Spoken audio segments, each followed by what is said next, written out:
আমার মা বলে ছোট মাছ খেলে চোখের জ্যোতি বাড়ে আর কাঁচকলা খেলে পেট নাকি ভালো থাকে। তা আজ এই দুটো দিয়েই বানিয়ে নেব খুব স্বাস্থ্যকর একটা মাছের ঝোল। আর এই মাছের ঝোলটা খেতে কিন্তু দারুণ হয়। একবার বাড়িতে এইভাবে বানিয়ে দেখুন, সবাইয়ের মন কিন্তু জয় করে নিতে পারবেন। তো চলুন শুরু করে দিই। দুটো নিয়েছি কাঁচকলা আর নিয়েছি মোরলা মাছ। আপনারা চাইলে যে কোনো ছোটো মাছ দিয়েই এই রান্নাটা করতে পারেন। আমি মাছটাকে নুন আর হলুদ দিয়ে বেশ ভালো করে মাখিয়ে রেখে দেবো 5-7 মিনিট। আর কাঁচকলাগুলোকে এরকম লম্বা লম্বা করে কেটে ধুয়ে পরিষ্কার করে নিয়েছি। এইবার কড়াই সর্ষের তেল গরম করে মাছগুলোকে একটা একটা করে দিয়ে আমি ভেজে তুলে নেব।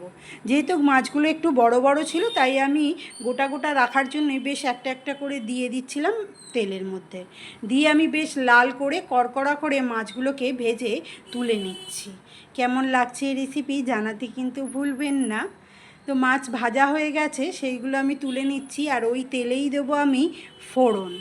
ফোড়নে নিয়েছি গোটা কয়েক রসুন, দুটো শুকনো লঙ্কা আর হাফ চামচ দিচ্ছি 5 ফোড়ন।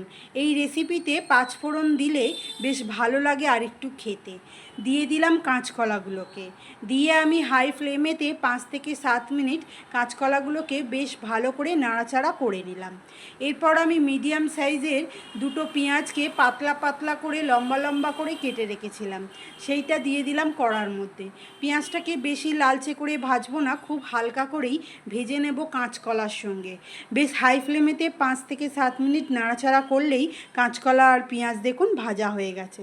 এরপর দেব টমেটো কুচি, দেব একটু হলুদ, দেব লঙ্কা গুঁড়ো, ধনে গুঁড়ো, জিরে গুঁড়ো, দেব স্বাদ অনুসারে নুন, দিচ্ছি সামান্য একটু চিনি মশলায় কালার আসার জন্য। দিয়ে আমি মশলাটাকে খুব ভালো করে কষে নিচ্ছি। কষে নেওয়ার পর আমি এখানে পরিমাণ মতো জল দিয়ে দিচ্ছি। আপনারা যতটা ঝোল রাখবেন ঠিক ততটাই পরিমাণ মতো জল দেবেন। আমি একটু অল্প ঝোল রাখবো, তাই অল্প করেই আমি জল দিয়ে বেশ ভালো করে ফুটিয়ে কাঁচকলা সেদ্ধ করে নিলাম।